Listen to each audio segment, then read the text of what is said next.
Oge gboo, ọ na-abụ afọ ihe ọjọọ akpọ ya ihe ọjọọ amagbalị ọsọ.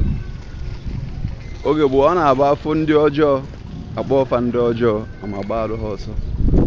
Oge gboo, ọ na-afụ ihe chọrọ igbu mmadụ akpọ ya ihe chọrọ igbu mmadụ amagbalị ọsọ, so that ka other peoples mụrụ akọ kee nkwụcha. Ndị okenye ndị Igbo kwuru okwu si na ọ bụrụ na ọkụ gbachaa nke ukwe nta na ọ gaghị agbakwa nke ukwe oke. Nọọ ka ọdụbe oke ka ọdụbe oge. Ndị Igbo kwuo si onye ahịa na nwanne ya ewetago, mana njọ gbaa arọ ọbụla omenala. Ndị Igbo si na mgbe gboo na ịchọọ ka imerue amoosu na-ata gị mee ya your enemy, not your friend. Ka ebe okwu m na-aga, ọ bụrụ na ndị Biafra chọrọ inwere ezigbo onwe ha, if the Biafrans want to be free, total free, ha boycott ihe niile gbasara Britain, ha kpaghachi ndị dibịa na-aga ọfọ na-abụghị ọnụ, na-akpọkwu ezumezu mmụọ anyị niile ndị ọcha bụrụ na oge gboo, bikos mmụọ a niile bụ ihe a natabacha n'ala Igbo kaso na-ewu iwe n'ala Igbo na nke ndị ọcha. Ihe alụbi na-agụ mmadụ mechie ọnụ nkụta ata ikwu.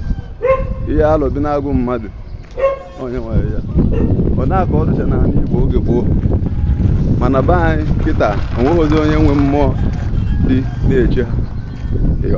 Onye a na-eme onye ilo si na mba ọzọ tụla aka bịa na backyard ka ogbu oge ebi n'ala ụlọ okpochiho, because onwe mmụọ kwesịrị na-eche ga ebi n'ala ụlọ.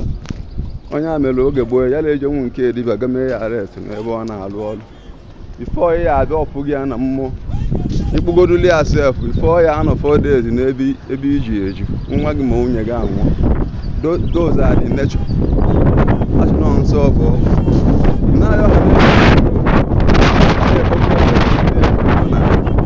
ka anyị nwee nnwere onwe nke zuru oke, maka na ọ Biafra ma alaeze Chukwu nke e kwuru n'akwụkwọ nsọ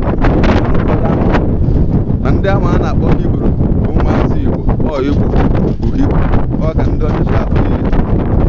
Ụmụnne anyị bụ ndị gbara ọsọ na Haiti, ndị ezumezu si na ha nche ya abata na anyị enwe nnukwu ọnwụ na ana Biafra, na ọnwụ anyị abụọ na everlasting n'ọnwụ na-enweta Biafra na udo ya adị na mba ụwa niile, na ọgwụ ya ebe na Middle East. Ọ sị na enweghị ihe ga-eme n'ụwa a ndị Biafra kwuo echi na ọ na-ekwu isi na bụ na ihe ọpụta na mmụọ ọbụla ikwetago na-emerigo gị onye ahụ sọlinda. Ndị ekwana ka awọli ahụ na Igbo youth biko na-echikwa na ọnwụ na-ekpe na-ekpele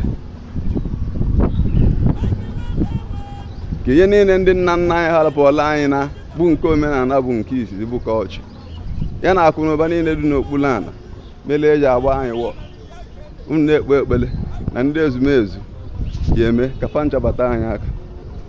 Afa mba ọnwa ọchịchị anyị, abụ m onye Enugu mana ebi m na South East Asia. Abụ m Jibia bụkwara onye ekwe ekpeli. Ọ bụrụ na ozi a metụtara gị tọọ ọgwụ shie ya ka ndị ọzọ fee, ya gaziere unu.